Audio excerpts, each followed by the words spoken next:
Hey, who'd you talk to? What's going on? It is me, Mike Lepre, King Mike L. This is Legit Fantasy Football, brought to you by LegitPodcast.com. It's Thursday night. We're back in our spot. It's August 11th, 2022. That's 08112022. What I get from that is 8 minus 1 is 7, minus 1 is 6, minus 2 is 4, minus 2 is 2, minus 2 is 0. It all adds up for the math geeks. Guys, I'm wired up, fired up, ready to go. We got Pats, we got Giants. Let us start the show. Joining me as always, Brother Ray. What's up, Brother Ray? Much, buddy. Saved by Zero, one of my favorite songs by The Fix. Right? I just did that. I always make sure that I don't look at the date, and then I look at it just the shows, and I try to think of what the math geeks can do with it. And that was accidental. But there you go. They can make it all come out to 0, right?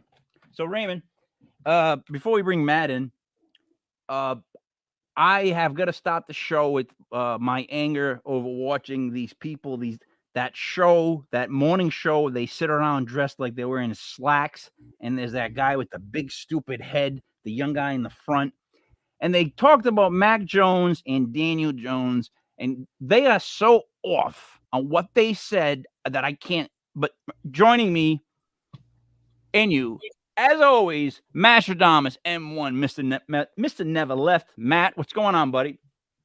I had to tell my boss today about my name, Mr. Never Left, and I told him, I said, I'm Mr. Never Left. And when I broke it down to the guys, they were like, what does that mean? And when I told him, I said, I'm always right. It didn't kind of like seep in. And then he was like, oh, it's good. It's good to be here. And it's always great to be always right. That's why Mr. Never Left. And here I am, another year, ready to bring it like only I can. And I'm ready to chop it up like a samurai ninja. And I'm a Miami Dolphins fan this year. Oh! So Ray, have you felt the excitement start to hit you about football season? Did it happen to you as it happened to maybe me and Matt and others? I'll tell you, the last 2 days I follow Dolphins Twitter. I'm part of Dolphins Twitter, and we're silent because we don't know what to do with ourselves. They look dominant. They dominated the Tampa Bay Buccaneers in their 2 scrimmages. Tua dominated the defense for like 90 minutes. I don't know what to say. Like, all the haters, I don't know where they are. They could be hiding under a rock somewhere, but what can you say? They look dominant right now. And I know it's preseason, but so let me just get into this thing quick before the game starts to start. Isn't it supposed to be on like now? The Giants game, Pats game? Yeah. Oh yeah. It's 7 o'clock. Yep. And if you didn't take the Giants in the under in this game, you missed out. No, let me tell you something about that. Right? Hold on a second. So let me just tell you something about this. Fuck, why can't I get it to work? Anyways, listen. Talking about the game tonight, I saw the spread, and here's exactly what I thought. I thought about how I thought it was sad when people bet on preseason, but then I looked at it like this. There's a way to pick this game that has nothing to do with the talent, because the Giants are playing their starters right now. There goes Daniel Brown running. The Giants are playing their starters. The Pats are not.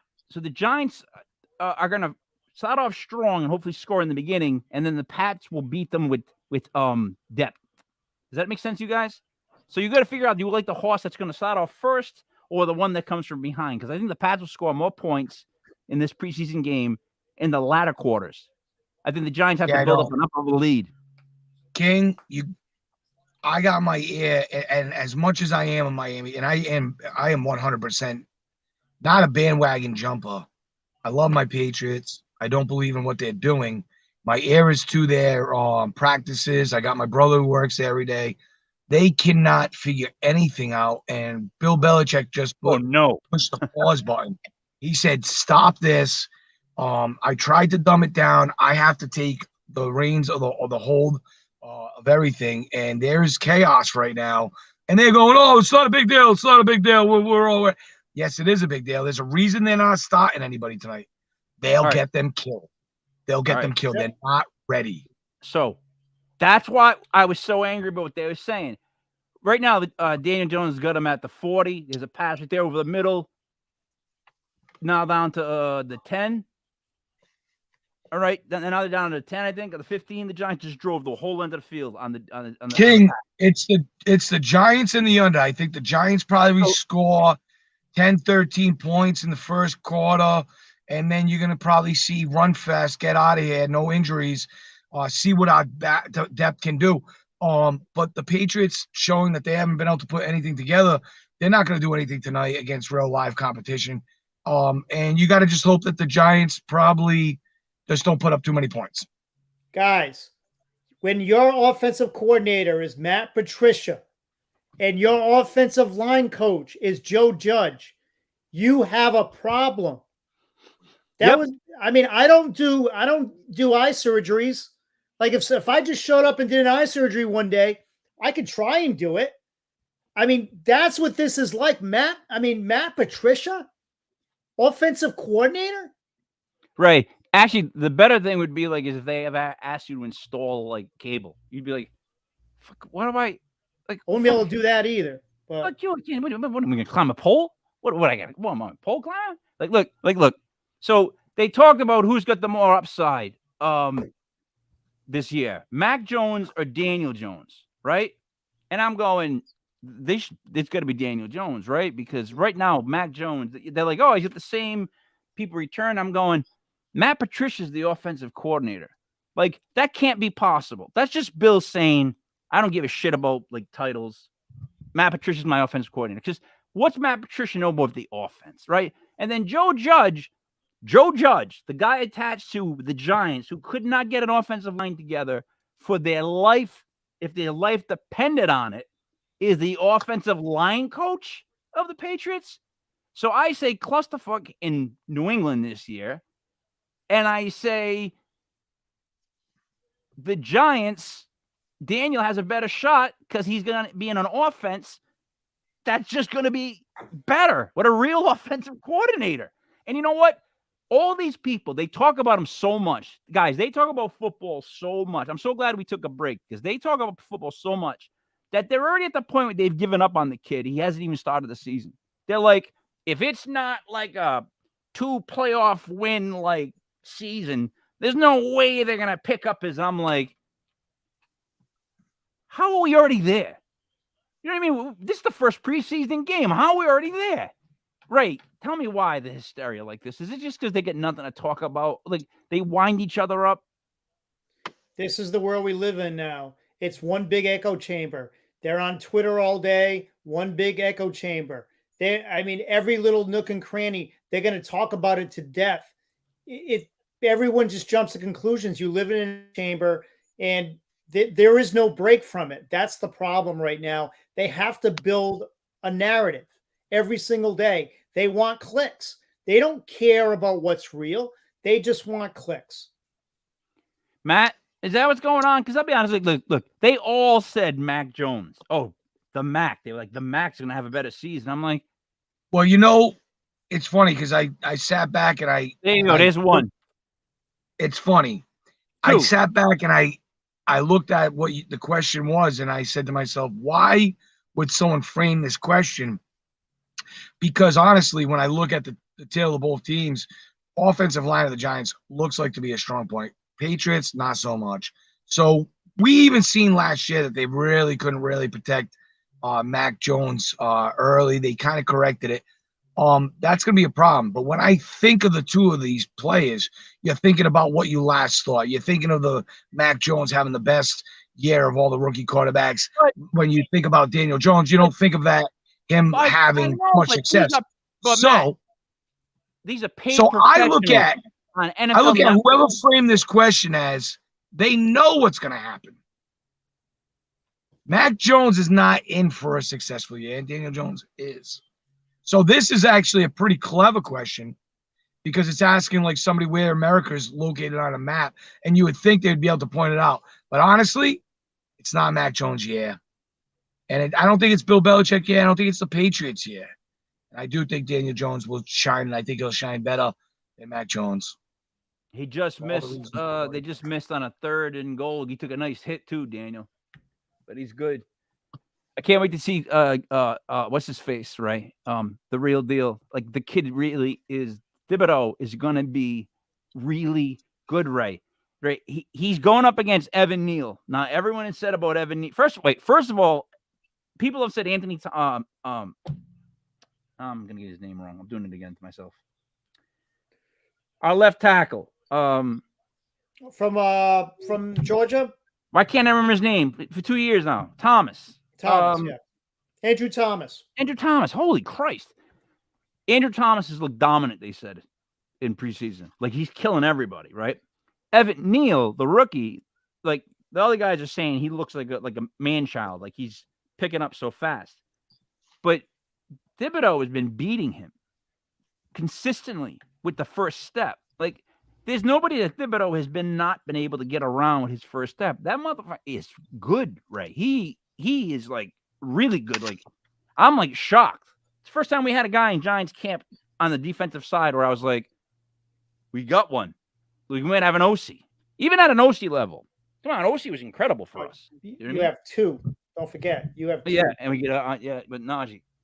I mean, what's his name? Aziz. I'm getting mixed up with the names. So Ray, last week we broke down quarterbacks and how they had them ranked, especially on the ESPN site. And I'll be honest, they were kind of off. Matt, don't you think that's kind of how it came up being? I look every year and I wonder how the rankings can be what they are. I'm starting to settle in. I see kind of why they have the players positioned where they are, but I still, like every year, have my favorites. I don't agree with a lot of positions, and namely in the second round. I don't have a lot of the guys that I think in the second round that I think that deserve to be there, and a few in the first. Ray, would you like to go over? I'm going to go over the top 10 running backs as listed by ESPN, and I'll go 2 at a time, and let me know if you think they should be where they're supposed to be, or too high, too low in your opinion. Yeah, no, that sounds good. I actually wanted to talk about handcuffs tonight, so I think this is a good lead into that. All right, good. So let's start with number 1. And now this is all based on a PPR league. This is just how most people do it, not the corrupted, which, by the way, I have the first pick. Got to figure that one out. All right. Ray, number 1, JT, Jonathan Taylor. No question. There's no doubt, right? No question. Matt, you there's no doubt with you, right now? No question. No question. Hey, not only is it great that he's got Matt Ryan there, but he would have been number 1 without Matt Ryan. Like, let's be serious. And one thing that doesn't get ever said is he goes against easy teams in the AFC South. Like, you're going to eat up on the Titans and the Texans and the Jaguars, who have a horrific run defense. So I love it. The only thing I don't know if I like about Matt Ryan this year is, will we see these little dump down passes that JT took with ferociousness and was like a lightning bolt? We've seen it a few times. 70-yard pass catch right out the backfield. Matt Ryan might not be that guy. I thought you were going to say, was Matt Ryan going to be Matt Ryan? That's Matt Ryan doesn't really dump to running backs. I mean, he did when he had Devontae Freeman, but so, all right, Ray, next up, Christian McCaffrey. Guys, I love Christian McCaffrey. I love his dad. But I have worries about Christian McCaffrey. Yeah, I think at his size and his weight, I mean, he's in great shape, don't get me wrong, but he's had too much wear and tear on that body. You look at his first couple of years in the league, too many carries. And this is a guy coming from college that he carried the load. So he came in with a lot of mileage, and he doesn't have the body to hold up. Running backs, their shelf life is very short. I love I love the kid, but I worry about the hits he's taken, and I think it's taken its toll. I think that's too high for him now. I think that's again thinking last year. Do you know what I mean? Or thinking in the past, like the analysts today. I'm telling you, like, how are they paid money to be on TV and be wrong like that? All of them be collectively wrong. But the worst part is they all get in wrong together and they keep saying the same shit and it becomes its own like narrative reality and they just out of their minds. On a But bad team too, King. On a really bad team. They're going to be a bad team this year. yeah, I mean I they don't know are. about that. I don't know about They that. are. They're gonna be rough. I think they're gonna be rough. Who's the all right. quarterback? Exactly. Well, they're saying that it's in a competition, but Baker Mayfield, even last year with his injury and as bad as he did, had a better year than any Sam Donald's year ever that he's ever had, which is crazy, right? But they're gonna do it because they don't want to just take the reins away from Sam. It's a done deal.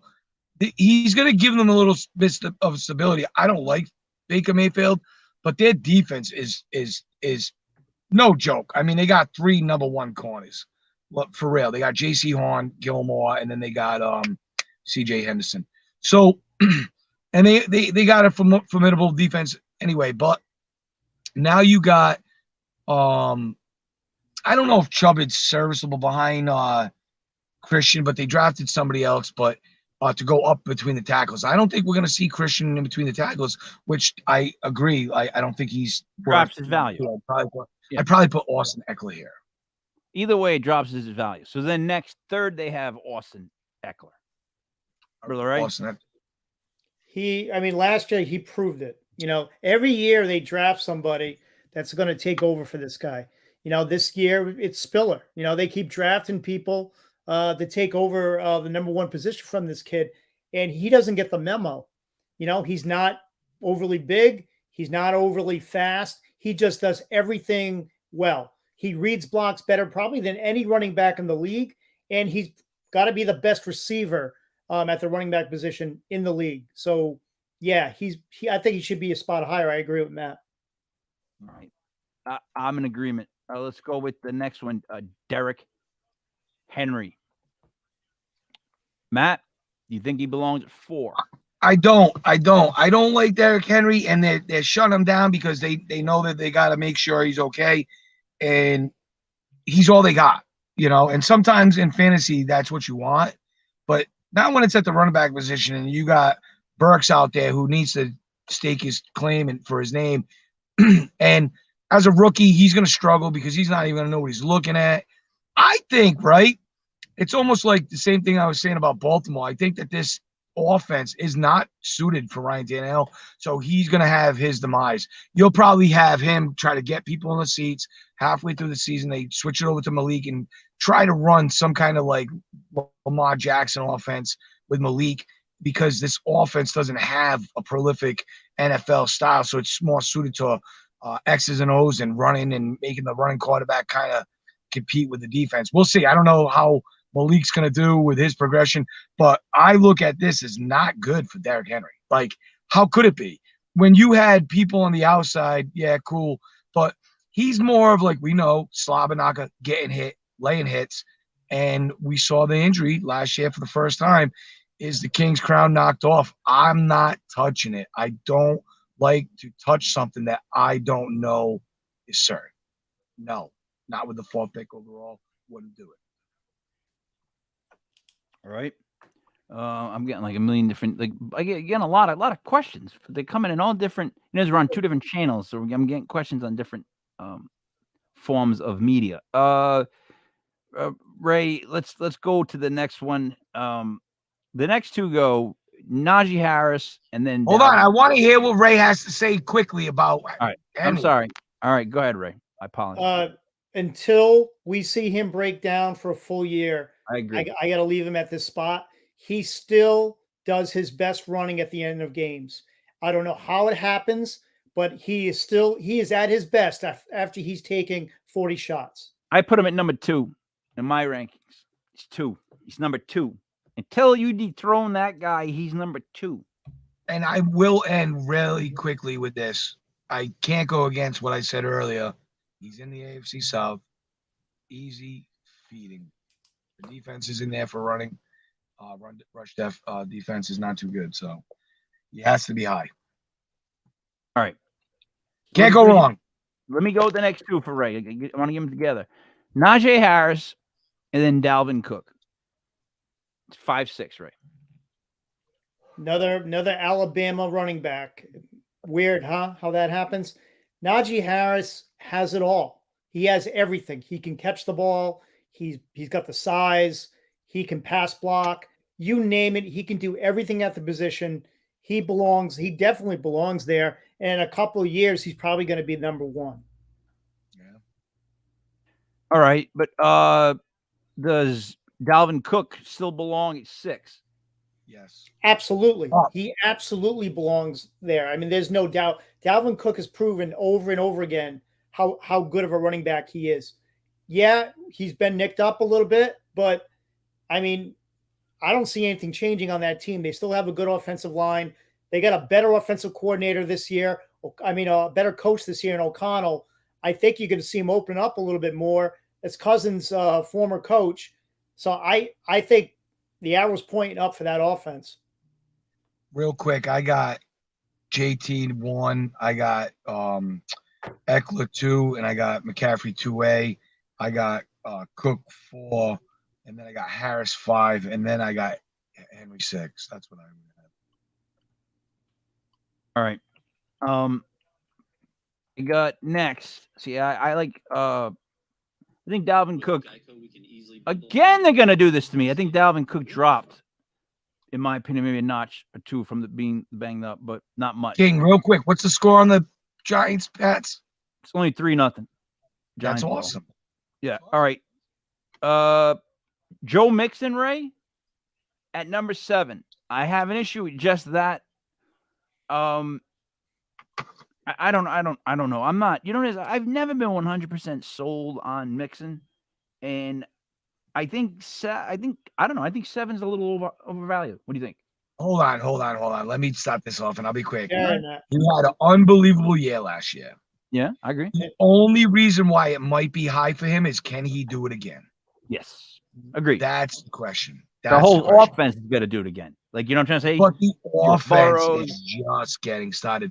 This is like a Joe Burrow ready. Remember a few years ago, we were like, can he really get his wide out? Can he do? Oh my God, he got his wish.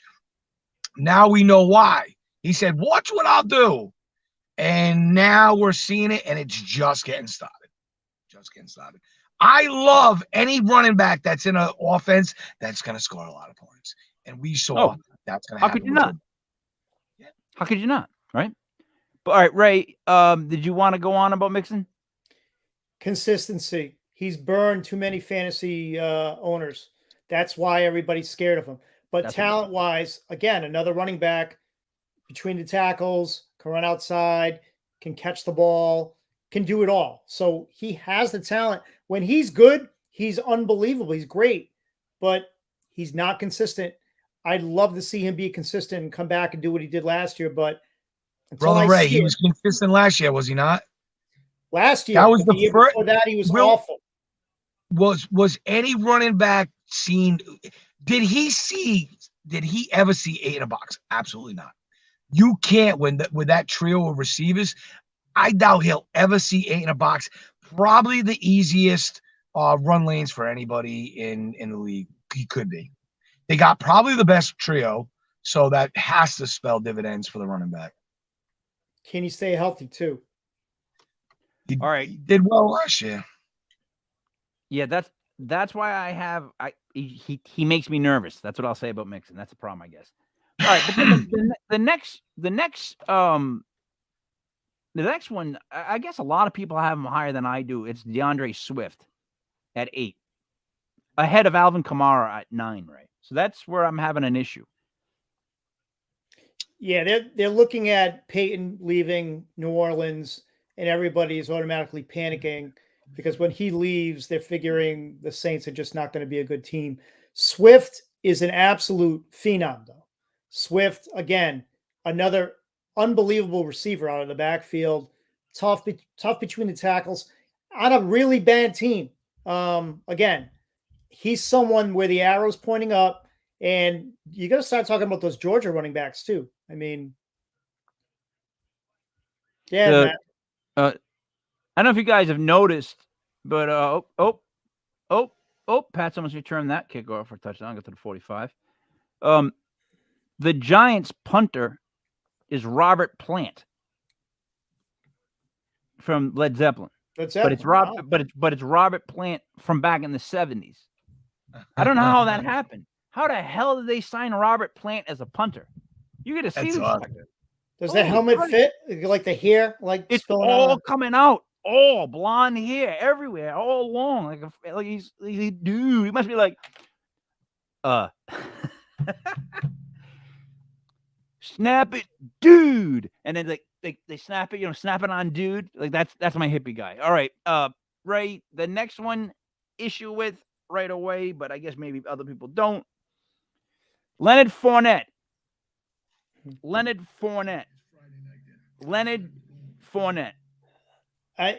best thing that ever happened to Leonard Fournette is Tom Brady. Let me just say that. I think Tom Brady has done wonders for his career. I think he's slapped him around a little bit, and we've seen consistency from Leonard Fournette. And I think the competition with Jones last year brought out the best in him. He's actually turned into a really decent pro. All of a sudden, a couple of years ago, I thought, I got to get rid of this guy. He's changed. I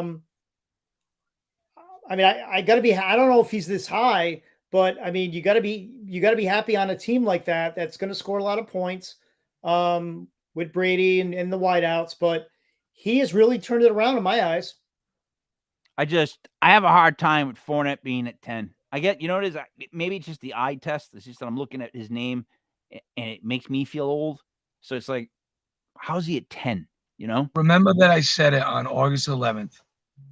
This is going to be Keyshawn Vaughn's year. Yeah. All right. I like Leonard Fournette, and I think he's going to do his thing. He's going to be serviceable, and he is a very good back. I agree with everything Brother Ray just said. I'm not attributing this to him coming in at 260 plus. He can work it off. He will. But I just think it's probably like the same thing. The reason why the Jaguars let him go, like his attitude. He did step it up the last few years. He had initiative to. Then he went out to go get his deal. He got his deal, and then he got fat. Like, is this the reason why he got fat? Is this it? Is this him? Is he content? I want to see now that he'll work it off too. He means to be one of the best in the NFL because, like, it's something to add a little bit of pounds, but to come in and looking like a freaking lineman is another. And he can work it off. It's 20 pounds, and he will in training camp. But the thing is like, come on, man. Like, stop it. So, all right.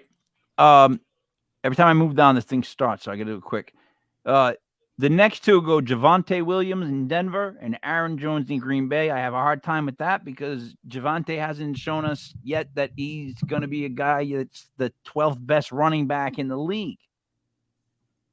11th, actually. They got today. I would take James Conner over the two of them, but I would take Javonte ahead of Aaron. I think this is A.J. Dillon's year that he takes over that backfield. But Aaron Jones is still going to be a factor because they need to pass it. He might be playing while A.J. Dillon is on the field. They need every playmaker out on the field for them. But when it comes to Javonte Williams, I'm sold on Javonte. And not only was I sold on him last year in an offense that was bad, now you got Russell Wilson. And he's going to present a lot more scoring opportunities. I think Javonte is going to be in like a 60-40 split. And there's always the possibility that Melvin Gordon gets injured or kind of finally tails off and isn't that guy. So, signed. All right. But so, I like wait. So Raymond, Javonte Williams at 11, you think? And then 12 Aaron Jones? Would that be that you're 11-12, you think? Absolutely. You know what? I agree with Matt on Javonte Williams. I mean, his average last year, the number of missed tackles that he forced last year at his size, he is an absolute stud waiting to bust out. So I do agree with that. And Melvin Gordon, I mean, we're talking about one hit away from him being a top 3 back in the league on that offense now with Russell Wilson. With Jones, I think Jones may be the leading receiver at running back this year in the league. And I think Matt's absolutely right. Without Adams in there, when Adams did not play, Jones averaged like 40 yards a game or more receiving and like 5+ receptions per game. I see that happening for a whole season now. So I think you may have a situation like Matt said, where he split out wide and you're going to have Dylan as the thumper in the red zone. All right. All right. So then we'll go all the way up to 20, Ray, and then you can give us some of the handcuffs. By the way, the Patriots are down to the 4, driving the Giants. Who's in at QB for the Patriots, King? Hoyer. So Ray, what? He's still alive? Yeah. So Ray, it goes 12. Oh, look, and Patricia's calling in plays. Tell them to run it. Like, what does he know about calling in plays?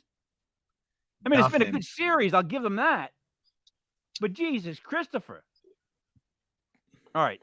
Ray, Nick Chubb at 13, James Conner 14, Cam Akers 15, Saquon Barkley 16, David Montgomery 17, Ezekiel Elliott 18, 19 is Gibson.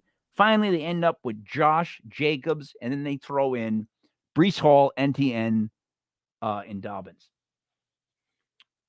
Right. You know what? Nick Chubb is so disrespected in the league. He is so disrespected. He actually should be a lot higher than that. And you know what? I forget about him too. I'm going through looking. I forget about Nick Chubb all the time too. How can we forget about Nick Chubb? I mean, all the guy does when he's on the field is get 5 yards of carry. He's surrounded by idiots. Like, everybody on that team is like an attention-getting idiot. You know what I mean? Oh, they were. So it's like he's been just plowing away while, like, what's his face? Baker Mayfield is closing up the stadium like he lives there. Meanwhile, he had no idea he wasn't paying his rent. I hate them. I hate the Browns. I'm sorry. All right. Ray, let me just talk real quick. Before we move on. Good. Before we move on, there's a chance that Kareem Hunt does get moved. He seems unhappy, and there is just that we've watched that backfield be so awesome for so long, and you wonder how long Kareem Hunt was going to stick around because he's a 1A on 15, 16, maybe 20 teams. Actually, probably even more than that. Oh, yeah. Definitely more than that. So it's like, dude, I've done what I've done. Trade me. Let me do what I got to do.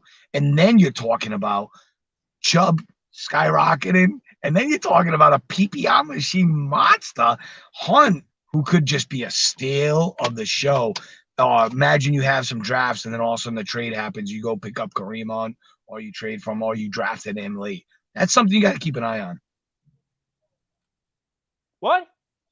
Someone could just get thrown out of the game.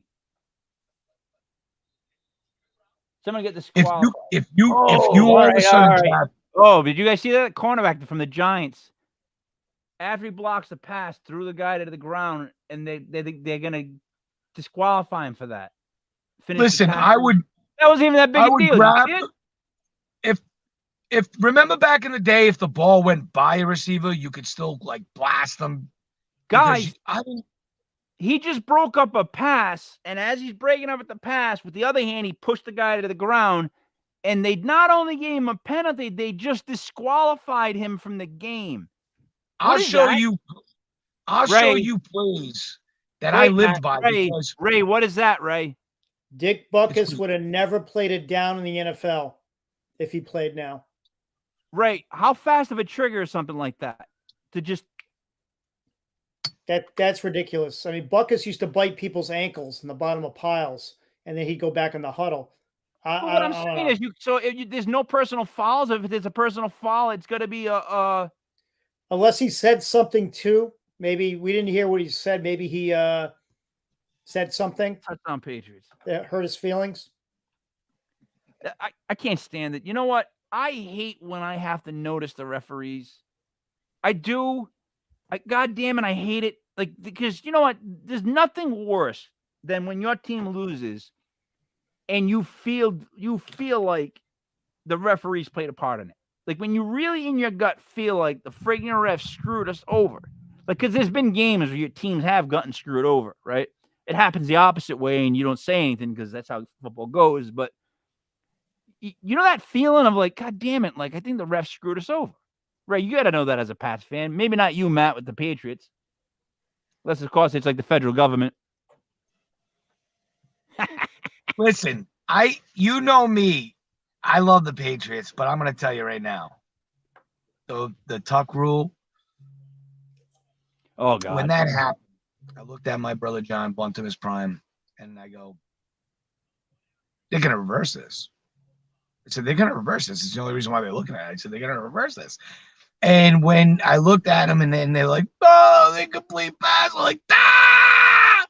It was great then. But as a football fan, I don't want WWE added to my football. And I don't want to hear this is new. I've been watching the game forever. I know what's going on, but every year there's like something that I was like, oh wow, that's crazy. I've never seen that before ever. Cool. But Matt, for the super old timers, we know that the only reason that happened is because the NFL hates the Raiders and has always hated Al Davis. And there was no way they were letting Al Davis go to the Super Bowl that year. If the NFL could have screwed Al Davis out of the Super Bowl, Ray, am I right or wrong? I will say, though, if the NFL knew what the Pats were going to turn into after that play, they would have never overturned it. Yes, this is true almost, yeah. I agree. I don't think it's as much as a stick to the Raiders as to it was 9/11 and they wanted the red, white, and blue and the Patriots. And like I already caught that like before they were in the playoffs. Like I was like, oh my God, it's a magical year. And then it's easy to get by. It seems like the NFL is like a roller coaster of stories. Like they always have the story. And that was just another one. And it was like, oh, too good to believe. Wow. So anyways, the Tuck rule, if we really ever want to talk about that, is one of the most bullshit things ever. Even Brady, they have audio of Brady saying, I fumbled. The tug rule? Tuck the rule. tuck rule. Oh. Not the tug rule. Oh, that's Deshaun Watson. Deshaun Watson is caught up in the tug rule. Oh, I thought that was Robert Kraft. Oh, no? Oh, okay. I'm sorry. Ray, we should call Deshaun Watson's problem the tug rule. I'm laughing at myself. I'm gonna laugh later on by myself. All right. So Ray, handcuffs. The importance of handcuffs in football, fantasy football. Because I'll tell you this, most people, and we noticed this when we did the draft live. Remember this, guys. When you're drafting a kicker too early or a defense too early, shit like that, wait too early, they're just completing their starting lineup. And they're the type of team that you can guarantee throughout the year doesn't do a good job at backfilling. That's what I'm starting to learn and figure out when I watch these people draft like that. But Ray, go ahead about the importance and the right ones to have. If you look at teams year after year, usually the teams that win championships in fantasy are the teams that gambled on a quality backup, a quality handcuff. It's of dire importance. You want to look at guys who have a chance to start or are going to be, tier one players if there's an injury in front of them. Look at the players this year like Ramondre Stevenson. They're already talking about trading Harris. So obviously if that happens, he vaults to the top. He's the number one running back. And Matt, you talked about him last week. That's someone you take because they're not. This is a contract year for Harris. Okay. They're not going to pay him the money next year. So that's why they're going to deal him now. And now you have Stevenson still on a rookie contract. They drafted 2 running backs in the draft. You have to look at what these teams are doing and what the history is. So someone like Stevenson this year, even with Harris in there, you can get him later on in the draft, and it's a great gamble. In a dynasty league, he should be a very high pick because Harris is leaving next year and Stevenson's waiting in the wings. We talked about A.J. Dillon, another guy who's there. If Jones goes down, he is a league winner at the running back position. He was a monster last year in the red zone. We can go down. Tony Pollard, we've seen it. Ezekiel Elliott, we know that his best days are behind him. we're going to get the talk every year. Oh, he looks better in camp. He lost weight. He's in shape. He looks great. We know Tony Pollard's probably going to be the best running back on that team this year. Oh, yeah. And eventually he is going to be the starter. So you have to look at these teams and you have to look at what's going to happen next. And there is no better gamble than getting a handcuff that you know if he gets in there, either by talent, by his play, or by an injury, is going to win a league for you, hands down. You know, makes a ton of sense. Like if you're a Saquon Barkley fan or you pick him on your team, you have got to get his handcuff. Like that is of huge importance. Backs that are injury prone over the last couple of years, I would think the boom or bust backs, you're going to want to get their handcuffs. That make the most sense. Yes, Ray? No, Ray? Yeah, but I would target the star handcuffs, like the AJ Dillons. Like I would take the AJ Dillon over, that's in early rounds. Freedom, I'm more of a late. I'm thinking more late rounds. Like the guys you spoke of are more like towards the middle of the draft, and I'm thinking at the end you would look for boom or bust guys, right? Guys that could jump into a huge spot because this guy's injury prone. Does that make sense? Yeah, no. I mean, you can't go wrong because you have a chance, and if you have that player, it's insurance. But I would resist taking a mediocre backup too high. So, I just want to make an interlude really quick, and because I'm thinking to myself, the worst thing that could happen to Daniel Jones this preseason is for Tyrod Taylor to go off, or somebody else like a rookie come in and throw the ball like crazy. No, Ray, I don't mean for his actual position. I mean for the media and what we would have to hear. Like Tyrod Taylor's in right now. If he throws a touchdown or looks really good running the offense, we're going to hear all about how great he looked running the offense. Like, what's the score, score, King? It's 7-3 Patriots, second quarter. Start of second quarter. But Ray, you get what I'm saying? Like, that's another issue I just realized. Because, dude, when you're on the last year of your deal and they didn't extend it, has there ever been a quarterback that's come back from that? Because I keep thinking of the last ones I know of. They've all never made it back. Baker Mayfield, none of them signed the 50-year contract, 50-year deal. Trubisky. They have the coach now, though, Mike, to take care of that. Joe Judge, maybe that would have happened. That is not going to happen this year. He's been through it all. He had a young Josh Allen who struggled when he was first in there for the Bills. He struggled with accuracy in college. He struggled his first year with Buffalo. He was not that good with Buffalo his first year, and he weathered that storm, so he knows. The media, yeah, they're the worst. It's New York. I mean, it is what it is, but Tyrod's lighting up right now. He's been in the ringer, so it can't be any worse than last year. Tyrod Taylor just threw a pass to some dude, had a nice reception, popped it out of his hands, fumbled, recovered by the Patriots. This friggin' game. Guys, I hope they never put another Giants game on at 7 o'clock during this goddamn time slot that we do this show, because I got to watch this stuff that gives me agita to the point where I'm already getting that feeling, Ray, that I get after every week when they lose. Monday and Tuesday is like the worst for me. You know what I mean? Right, Ray, you know what I'm talking about. You lose on Sunday. Monday, Tuesday is like, I don't want to talk about it.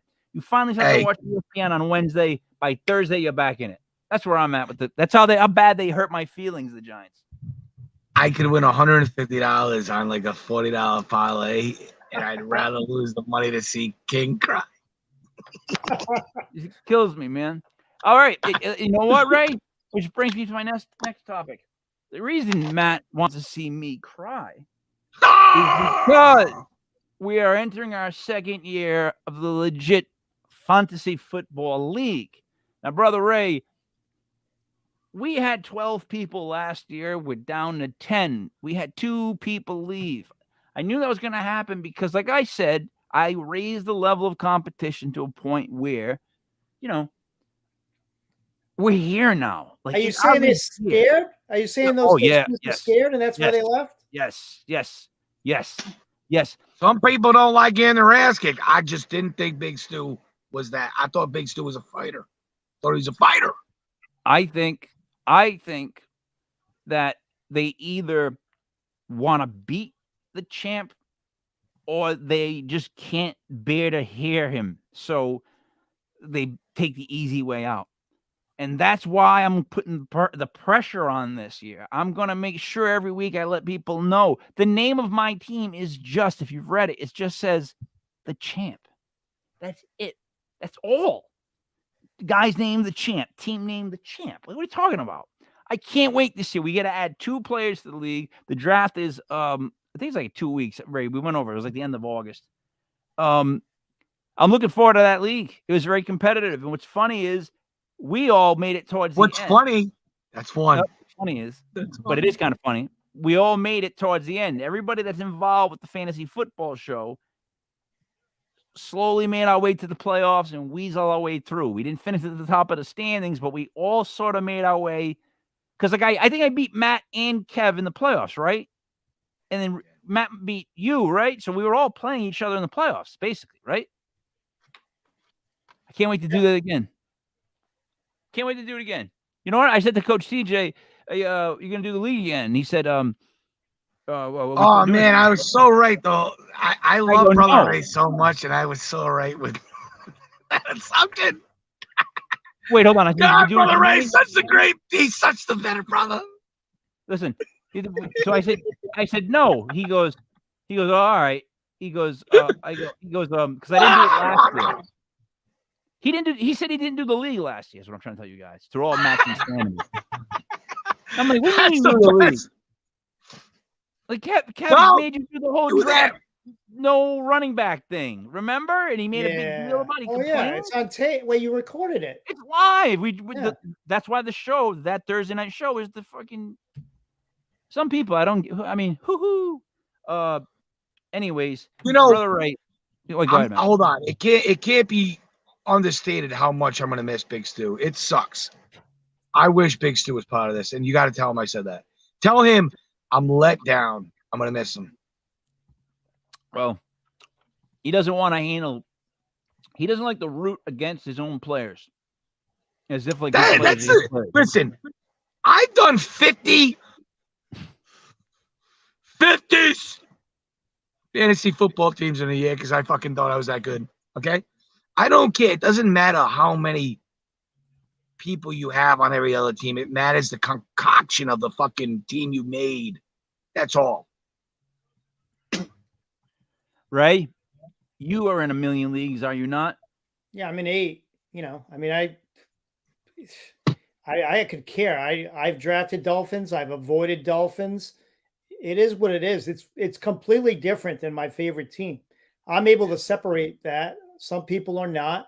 It is a lot. Don't get me wrong. It's 8 teams. Yeah, you got to adjust your brain when you're making moves in 8 leagues, and it is what it is. But that's why I do it, because I love it. You hear what Brother Ray just said, right? Say if you draft 8 teams, if you draft 8 the same teams, and that team doesn't do good, you're going to lose in 8 leagues. You have to be able to take the value of and play the draft the way the draft falls to you. People are like, what do I do? What do I do? It matters how the draft falls. That's it. I wanted to make like a short film about, you know how they have like when AA, Alcoholics Anonymous, they go in the basement of a church and they all sit around, talk about their stories. I want to do a fantasy football one. And I want to be sitting there, and I want to be the guy that goes. I started out with just one team. Wait, no. See, that'd be Ray's character. My guy would be like, I offered him a trade. It was like 2 first-round picks and a starting running back for his kicker, and he still didn't accept it.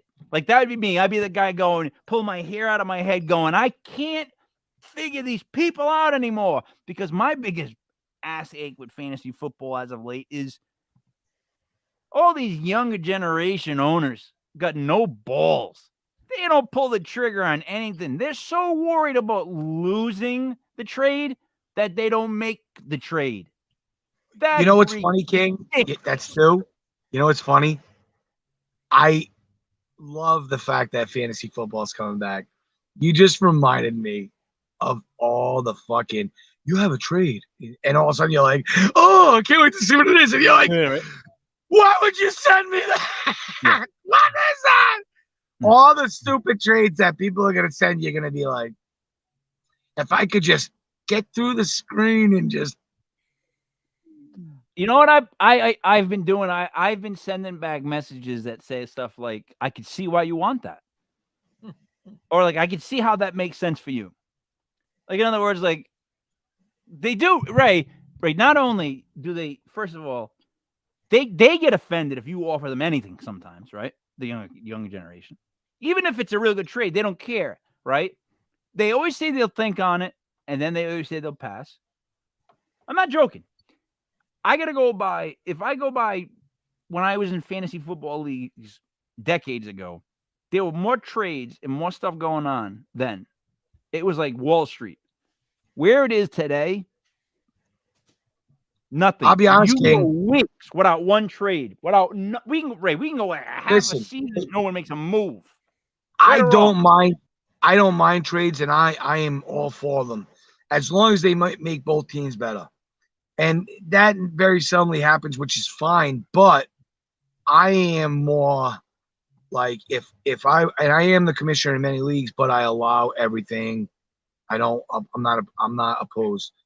But if you could take trades out the equation and drive your car to the finish line with what you drafted and your waiver wire pickups, I think that's more prestigious. That's my opinion. So here's the thing, Matt. You've always had an issue with trades, and here's No, where not an issue with trades. I just look at it as I think it's more wit, right? If you take trades away and it shows the people who drafted the team. First of all, I every year, like kind of like a madman, try to go as, and it might be bad. I stay with my players a little too long. I stick to the guys I drafted because I believe in them. But if you can stick to the guys you draft, pick up waiver wires with no trade, and still win the championship, I think that's more. listen. I don't want to see somebody who won a trade win a championship. I don't want to see that. Listen, here's the thing. Someone's got to win it. Someone's got to lose it. As long as you can see the reason the trade was made, even if it was bad reasoning, like, because look, you cannot make up for stupid. So if someone makes a dumb trade, but they intently made that dumb trade, No. As then a commission, you can't allow them to happen. You can't allow no, a that's not swing of the true. power. That's not See, I true. don't believe that. You can't. You should be able to stop. You should not be able to stop a trade that's in full intent to not. There's no like evil. If you see or hurt. someone stocking another team and the other team is like going, what's going on here? As a commissioner, you have to come in with the decency of going, this isn't. Listen, first of all, if it's a free league, I'm all about integrity and honor and respect. And if you, even if it's a free league, you're going, why are you doing this? But if it's a money league, absolutely not. I won't let it happen. It's just not going to happen. Ray, your thoughts on like what? Because like that's like freedom of speech almost. Like when is it right Wow. to stop a trade in a league? If Because it's Derrick Henry for a bag of footballs, at some point some commissioner has to step in there and say, all right, this team's trying to tank purposely, maybe to get a higher pick. yeah, all right, but see, all right, right there, you found something that's so lopsided that they're trying to tank. I get it, but what if you know that it's not? They're not trying to tank.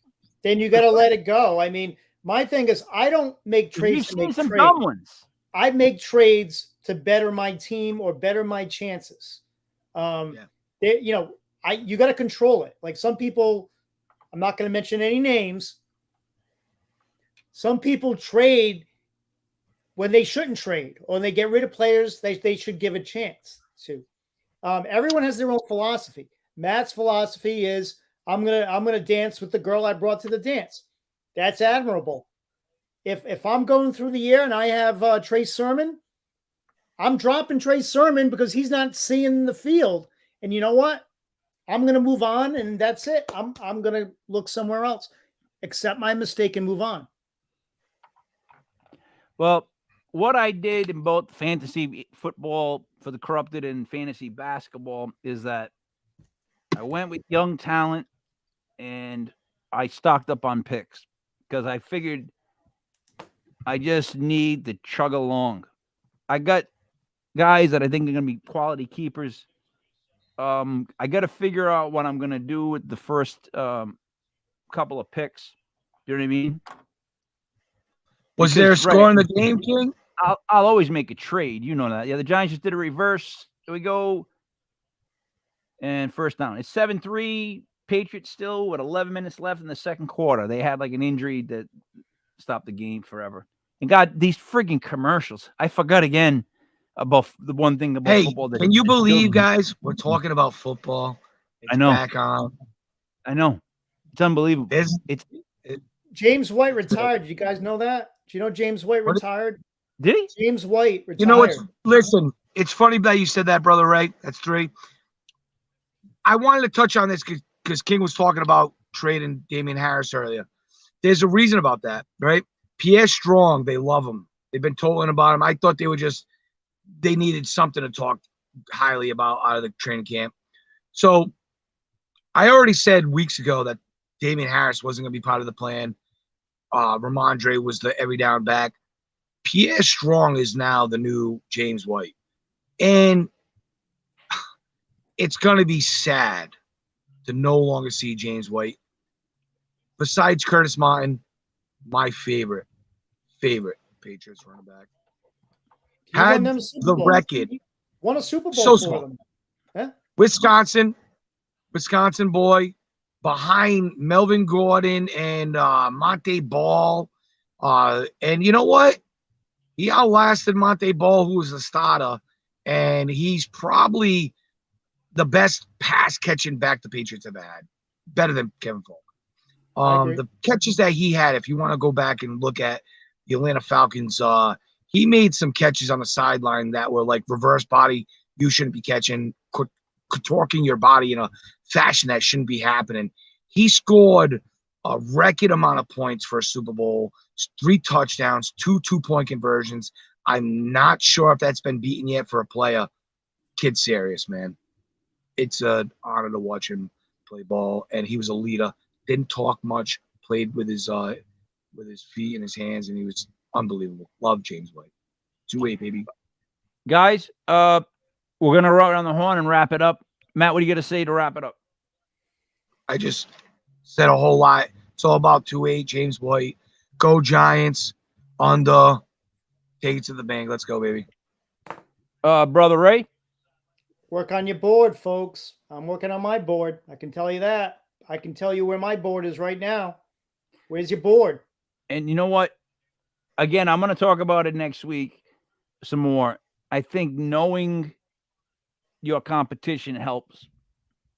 If you know the people in the league, you can kind of get a better idea of how to mock a draft. You know what I mean? There are those guys that you can't mock because God only knows they're throwing a dart in the dark and they're just going to tell you one name. We'll talk about techniques. Are we doing something? No, next Thursday we'll talk about techniques. That's a great idea. No, next Thursday I'm doing the show live at the Parlor, the Paranormal Party. So you guys obviously are invited to that. Come on down. We'll all be there, Buddy and me. We're gonna it's gonna be great. Lysick's coming down because his brother does things on Block Island. We got a bunch of speakers, a couple guys from the original Conjuring. It's gonna be a very odd, fun night. That's the best way I can put it. But we'll be back on. Look, we're gonna do it kind of the way they're doing it. For some reason, they're 3 weeks on and then 2 weeks off, and then the season starts. Weird as hell, right? They added a season to the whole preseason, a week to the whole preseason thing, and a week to the regular season. So now it's like 2 weeks fuller than it used to be. It just seems stupid. I don't get it. Anyways, for Master Damas, for Brother Ray, it's me, Mike Leopard King, Mike L. This was Legit Fantasy Football, brought to you by LegitPodcast.com.